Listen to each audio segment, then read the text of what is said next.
김민재를 질문하자 5분 넘게 칭찬하는 미넨 콤파니 감독. 바이에른 뮌헨을 이끄는 뱅상 콤파니 감독이 김민재에게 굳은 신뢰를 보냈다. 바이에른 뮌헨은 오는 23일 한국 시간 오전 4시 30분 독일 뮌헨에 위치한 알리안츠 아레나에서 아우크스부르크와 2024-2025 분데스리가 11라운드 홈 경기를 치른다. 분데스리가 18개 팀이 총 34경기 중 10경기를 소화한 가운데 뮌헨은 8승 2무, 승점 26를 기록하며 단독 선두를 달리고 있다. 아우크스부르크는 승점 11을 기록하며 13위에 자리 잡고 있다. 이번 경기는 현지 시간으로 금요일 밤에 열리기 때문에 11월 A매치 브레이크가 끝난 뒤 분데스리가 전체를 통틀어 첫 경기가 된다. 경기를 앞두고 21일 사전 기자회견에 참석한 콤파니 감독은 김민재에 관한 질문을 받자 칭찬을 쏟아냈다. 콤파니 감독은 나도 선수 시절 수비수로 뛰었으며 중앙 수비수의 역할이 얼마나 중요한지 잘 알고 있다. 훈련할 때마다 훈련장에 강력한 수비수가 있다는 것을 느꼈다며 항상 한 경기만으로 자신의 실력을 보여줄 순 없다. 10에서 15경기 정도 필요할 때도 있다. 물론 수비수들만 중요한 것은 아니다. 우리의 목표는 더 나아지는 것이며 현재 보유한 선수들에 매우 만족한다. 한 번도 의심한 적이 없다. 고 주장했다. 막스 에베를 단장 또한 김민재는 지난 시즌 전반기에 아주 잘했다. 팀도 그랬다. 1월 아시안컵을 다녀온 뒤 바로 경기장에 투입됐고 그러면서 그는 약간 자신감을 잃었다며 우린 여름에 결정을 내렸고 김민재와 다요 우파메카노 등 두 수비수가 전사라는 점을 알고 있었다. 그들은 신뢰에 보답했다. 김민재는 이제 경기 운영 등에서도 적응하고 한 걸음 나아갔다. 고 역시 호평을 아끼지 않았다. 김민재는 지난 시즌 전반기엔 뮌헨 수비수들이 돌아가며 다치는 바람에 김민재 혹사론 이불거질 정도로 굉장히 많은 경기를 뛰었다. 그러나 아시안컵을 다녀오면서 상황이 바뀌었다. 컨디션이 떨어진 상태에서 상대 미드필더 혹은 공격수들의 볼을 1대1 싸움을 통해 적극적으로 빼앗는 김민재 특유의 공격적 수비가 통하지 않으면서 선발 라인업에서 빠진 것이다. 토트넘에서 6순위 센터백으로 밀렸다가 마침 마땅한 수비수가 없었던 뮌헨으로 임대온 에릭 다이어에게도 주전을 내줘 화제가 됐다. 김민재는 흔들리지 않았다. 과거 맨체스터 시티의 첫 전성기를 이끌며 월드클래스 센터백으로 활약한 콤파니 감독 부임에 맞춰 국가대표팀 월드컵 예선 여정까지 쉬고 준비한 끝에 2024에서 2025 시즌 개막전부터 주전을 되찾는 것이다.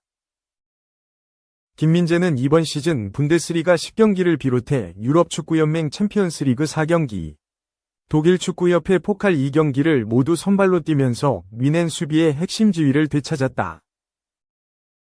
김민재 활약에 힘입어 뮌헨은 최근 공식전 5경기, 정규리그 3경기 플러스 UCL 1경기 플러스 포칼 1경기에서 무실점 행진을 이어가고 있다. 또 김민재는 파트너인 다요 우파메카노와 함께 올 시즌 분데스리가 10경기에서 7골을 허용하는 데 그쳤다. 또 뮌헨이 분데스리가 무패 행진을 거듭하면서 김민재의 수비 능력도 재조명받고 있다. 국제축구연맹사나 연구기관 국제스포츠연구소는 지난 11일 사회관계망 서비스를 통해 올 시즌 최고의 경기력을 보이는 센터백 10인을 선정하면서 김민재를 최상단에 올려놨다. CIES는 자체 지표로 경기력을 분석한 뒤 김민재에게 100점 만점에 91.1점을 매겼다. 김민재는 전세계 센터백 중 유일하게 90점을 돌파했다. 김민재 뒤를 이어 맨체스터 시티의 프리미어리그 4연패를 이끈 포르투갈 수비수 후뱅 디아스가 2위에 올랐는데 점수는 89.7점으로 90점에도 미치지 못했다. 이번 시즌 프리미어리그 선두를 달리는 리버풀의 이브라이마 코나테, 버질 판 데이크 등 두 센터백이 각각 89.5, 89.4점으로 3위와 4위에 이름을 올렸다. 5위는 레알 마드리드에서 뛰는 브라질 국가대표 에데르 밀리탕, 89.0점이다. 이처럼 김민재가 기량을 회복해 월드 클래스 센터백 시절의 면모를 되찾자 콤파니 감독도 칭찬을 아끼지 않을 수 없었다. 독일 매체 90MIN 또 콤파니와 에베르는 바이에른 수비수들을 특별히 칭찬했다. 김민재는 바이에른 입단 이후 거듭 비난을 받아왔지만 콤파니 밑에서 큰 발전을 이룰 수 있었고 관계자들로부터 큰 칭찬을 받고 있다. 라며 뮌헨이 분데스리가 1위를 무패로 유지하고 있다는 사실도 그들의 수비에 큰 공을 세웠다. 라고 전했다. 이어 리그 10경기 모두 호흡을 맞춘 센터백 듀오 우파메카노와 김민재가 이끄는 뮌헨은 고작 7실점에 그쳤다. 가장 최근에는 모든 대회에서 5경기 연속 클린시트가 있었다. 라며 현역 시절 최고의 중앙 수비수 중 하나였던 콤파니는 공격적인 플레이 스타일에도 불구하고 눈에 띄게 중앙 수비를 안정시켰다. 라고 덧붙였다. 독일 TZ 역시 뮌헨의 수비는 투엘 시절보다 안정적으로 보인다. 그 이유는 콤파니 감독이 선호하는 선수들이 분명하기 때문이다. 김민재와 우파메카노는 콤파니 감독 신뢰를 받고 있으며 조화를 이루고 있다. 라며 김민재와 우파메카노 조합을 선호하는 콤파니 감독의 선택이 옳았다고 분석했다. 더불어 콤파니는 김민재를 오른쪽 센터백으로 기용하려고 했다. 하지만 시즌이 시작하자 김민재는 이탈리아에서 뛰었던 것처럼 왼쪽에서 뛰고 있다. 라며 콤파니 감독의 새로운 압박 전술은 뮌헨 수비에 도움을 주고 있다. 선수 간 간격을 좁게 유지하고 있으며 상대와 가깝다. 모든 선수들이 수비에 가담할 수 있는 전략이라며 콤파니 감독의 전술 능력도 잘 맞아떨어지고 있다고 강조했다.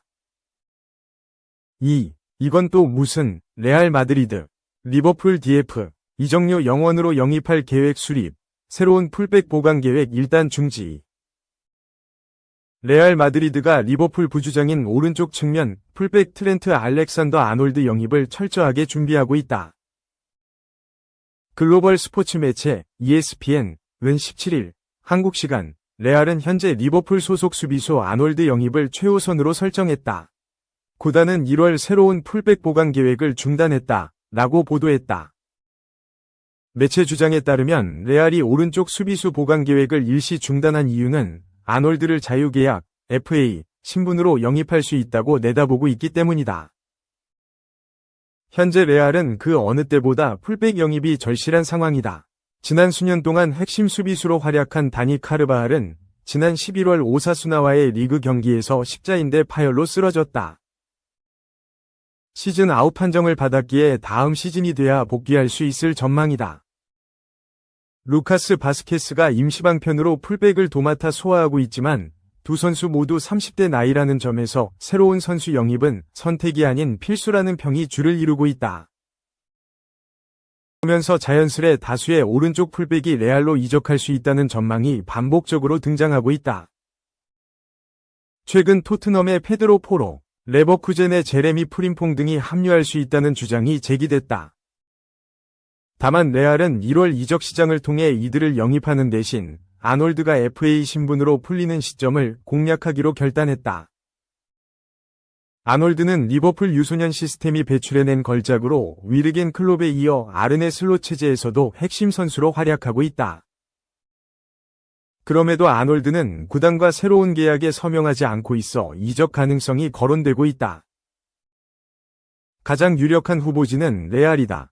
영국 스카이 스포츠 소속 기자 멜리사 레디는 최근 팟캐스트에 출연해 레알은 엄청난 보강을 계획했다. 알렉산더 아놀드는 구단으로부터 유혹을 당하고 있다. 그렇다고 해서 그의 결정을 비난할 수는 없다. 아놀드는 이미 리버풀 소속으로 많은 것을 이뤘기 때문이다. 라고 전했다. 리버풀 입장에선 팀의 상징과도 같은 아놀드가 이적료 영원으로 팀을 떠날 시 타격은 작지 않을 것으로 보인다. 콘스탄티노스 치미카스가 앤드류 로버트슨의 백업으로 자리한 왼쪽 측면 풀백과 달리 현재 오른쪽 수비수의 경우 마땅한 후보 자원조차 없는 상황이다.